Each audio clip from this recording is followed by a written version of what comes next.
Hello.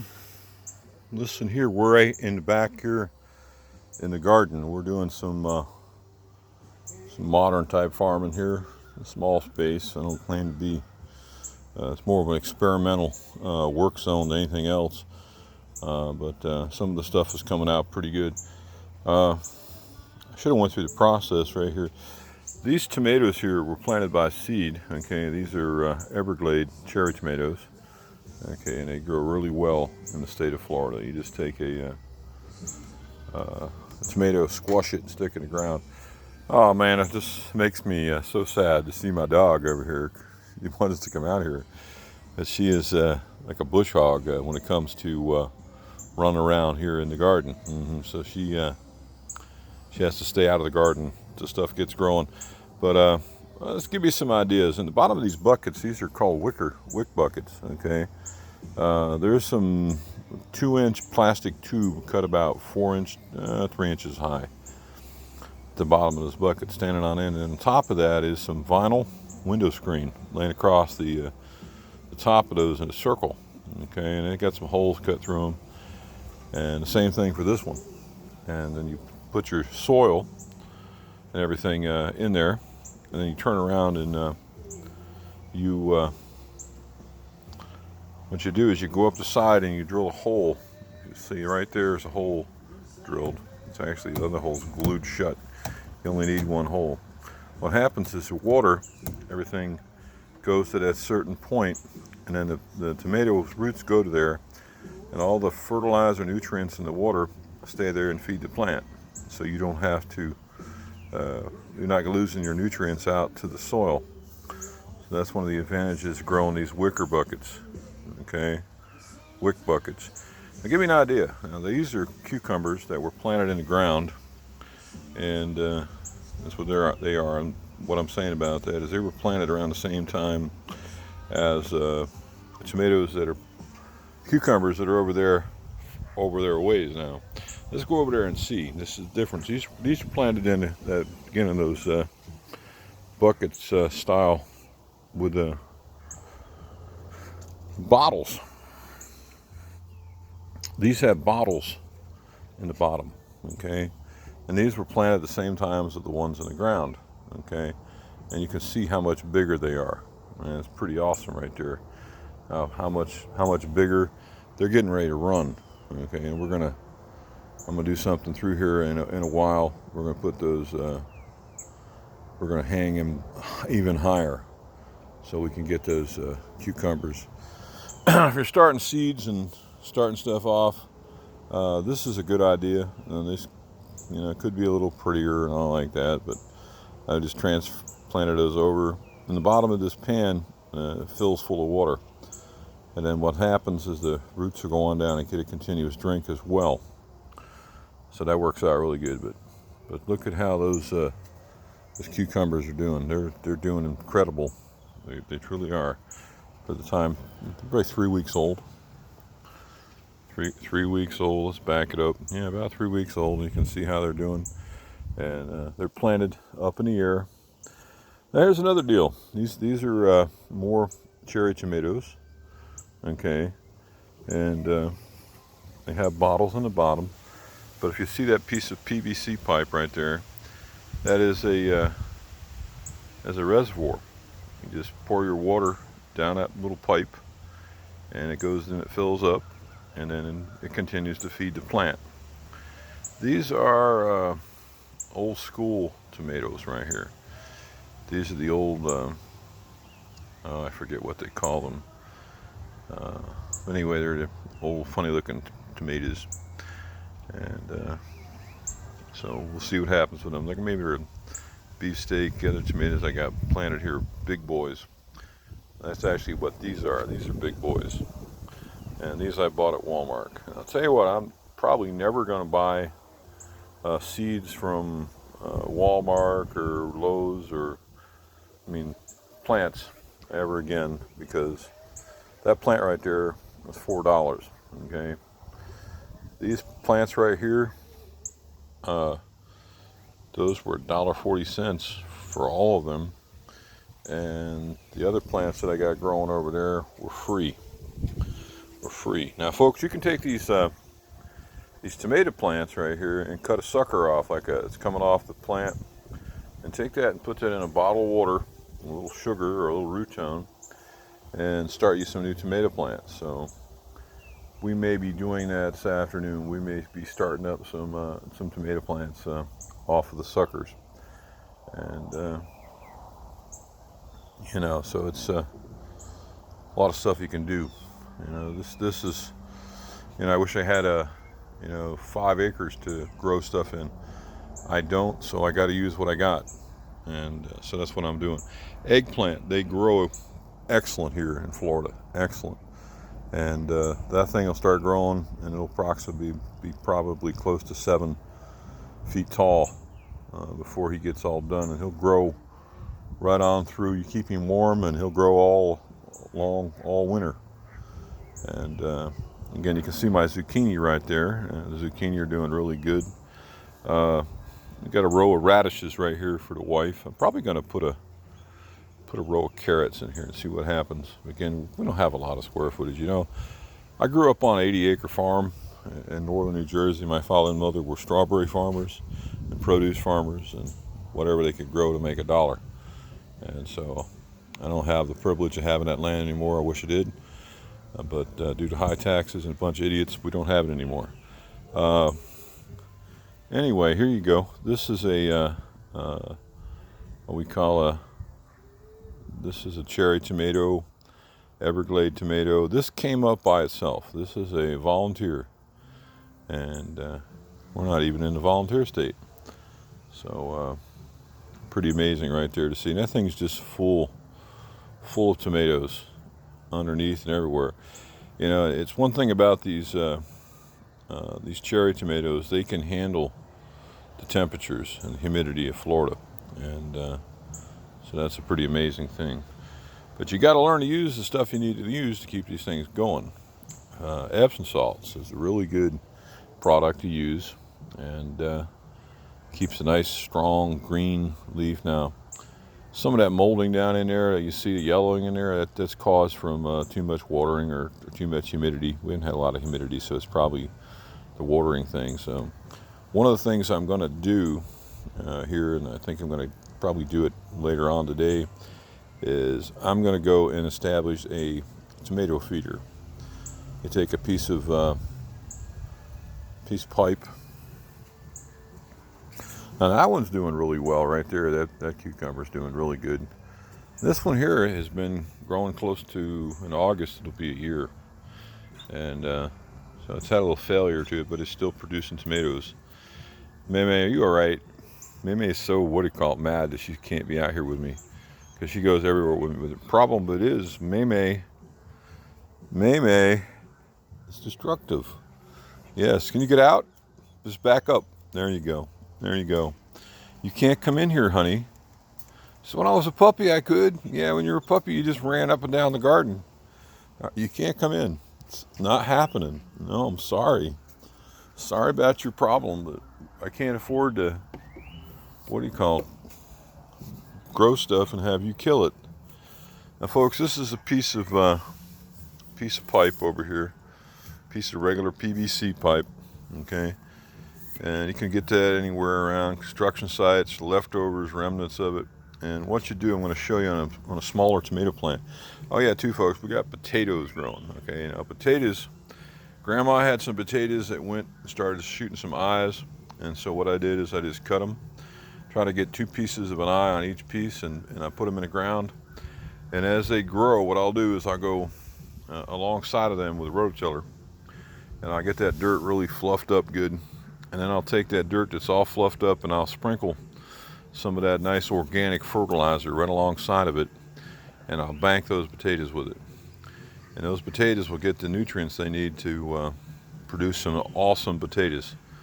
So quick, easy. We're transforming this place into a garden, a greenhouse. I think I might be going on down the road here with with a greenhouse for winter time. I think I might just go over this whole thing with some either plastic, PVC pipe, big PVC pipe or metal pipe and put some Visqueen over top of it. But I don't really see the necessary need for it. Probably going to put some what do you call it, pineapple over here on the other side, because pineapple, I can go to Winn-Dixie and they can give me the tops when they take them, core them, and you just stick them in the ground, and 2 years later you'll have yourself a pineapple in a real pretty looking area. This place gets so lush and so pretty here in a matter of a short period of time. But anyway, we're going to go over here and show you what we're going to do. Well, it's kind of easier to show you with this plant that's already kind of, some of the foliage off the bottom is gone. Take a piece of PVC and you place it right up against the post, and you zip tie it there. Okay, and you zip tie it to the post, and down there at the bottom, about a little bit up where the roots are, you just go over there, put a cap on that pipe, and then you turn around and you drill a hole, a little pinhole with the smallest drill bit you have, and you fill that full of Miracle-Gro. Okay, fill it full of Miracle-Gro, and do that about once a week. Once it went in with a Miracle-Gro, then the rest of the week just fill it full of water. And you don't go and water the plant itself, like the whole thing, because what happens is you'll get that yellowing that we got over here.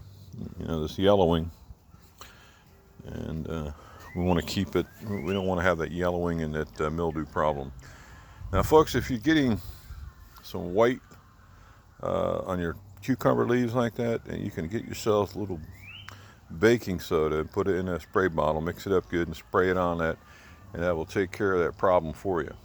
Okay, but when you plant stuff, always be to plant more and at different times than you can imagine. Now, folks, this property right here was supposed to be mine, but I couldn't get them to give me any kind of answer who owned it, and they couldn't give me an idea what it was going to cost. So they're going to build a stinking house here. But my goal was to put fence around it. It's cleared right now, and then go down through there with my tractor and build me a barn over there, or a lean-to or something, place to plant and shack, and then also have a really cool garden, maybe lined up with some fruit trees and this and that. Well, maybe when I get to heaven someday, I'll be able to have something like that. But anyhow, right now it's a little difficult with no money coming in. So we're growing food, and I got to get my tiller. Would you cool it? She is always with me since she was a baby, and she's always with me, but she doesn't realize the fact that she's a destructive little child. Well, yeah. So I got some ideas here about what I'm going to do and how I'm going to do it. Now, May, stop digging. You want to dig, go dig in the right place, because she's a tiller. But anyhow, we're gonna cruise on around here and see what's happening, and finish up this video. Again, you know what, folks? You gotta learn. You gotta learn to grow food, and you can grow it. Doesn't matter where you are in a small area. We got room over here for some maybe a Dutch bucket system. If you look at this just wall here, okay, I don't know what we got here, maybe 10 feet. No, this is 12 feet across there. Okay, and even over there across that wall, I got enough room to build a couple staggers down and put some 5-gallon buckets up, and the plant food will run one into the other, and put a PVC feeder across the top with a circulator pump, and grow vegetables with just plant food, liquid plant food, and grow 60% faster with a more than 60% yield, greater than the growing in the soil. So this is what we're up to today, and hope you enjoy my video and a little time here. Eggplant, I want to tell you, the eggplant are super good, and they're good for you, Eggplant juice can actually lower blood sugar, and that's an amazing thing. Being able to, God said He gave us the green of the earth for our medicine and our food. And here we are. Tomatoes are high in vitamin C.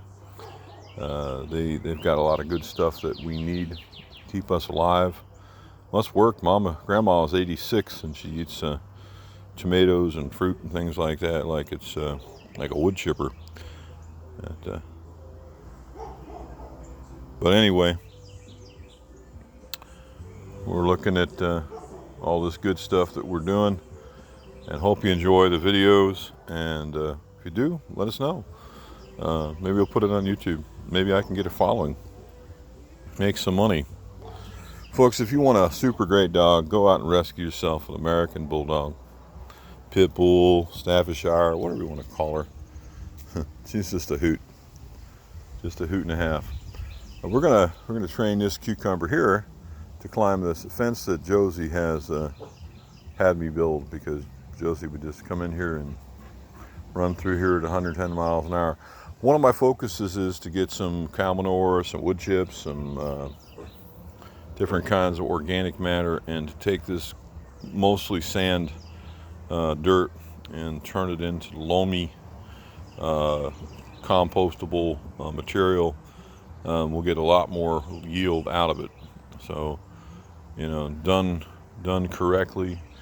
In a way, here we've done stuff a little lazily, because we planted the rows kind of on the wide side. And really, with zucchini, if it's just 3 people in a family, you only need 2 plants if they're grown correctly. Like the cucumbers now, this is 1 package of cucumber seeds. 15. I got 1, 2, 3, 4, 5, 6, 7, 8, 9, 10 tomato plants out of a package of tomato seeds at $1.40. So if you figure the math, they're $4 a piece from Burpees. And don't get me wrong, Burpees got to make money, but you know what? You don't have to make it off of me or you. They can, do what they got to do. But anyway, we're working on this program. Planted some sunflower seeds today. I may go over here in this area here where you see the ground tore up. That was going to be a bigger part of my garden, but because of the building this quick makeshift fence, I had to eliminate a little bit of that. But we may plant some, But hey folks, if you got any land out there and you're an honest person and you want to share some land with me, I'll help you, and we'll grow food. We'll help each other, the good old American way. Okay, and so if you got ideas about that, I'd love to do something here in Ocala with people, with young people, old people, get people all involved. We'll call it the outbreak, the Freedom Garden, whatever you want to call it. We'll do it, but we're going to work on some things like that. If not, I'm just going to work on my little square footage I got right here, and try to do the best I can with it. But a little water, a little fertilizer, a little sun, a little work. One of the good things about this here is if you take your what do you call it there, grass clippings. I should be piling every single bit of grass clippings I can in here all through the mowing season, because they're full of nitrogen, and plants love nitrogen. So some plants get their nitrogen from the air. Don't believe tomatoes do, so you got to give them some nitrogen. And beans get their nitrogen from the air. I'm sorry, May. I am so sorry that you can't come in here. Really, it's terrible. I'm going to come out there in a minute and we're going to hang out. All right, stop digging on my fence. All right, guys and gals, farmers everywhere. Hope you have yourself a super day. Stay safe. Don't be normal. New normal or any other kind of normal. Just live your life, enjoy yourself, and do what you can, and be a help to people. And we'll talk to you soon.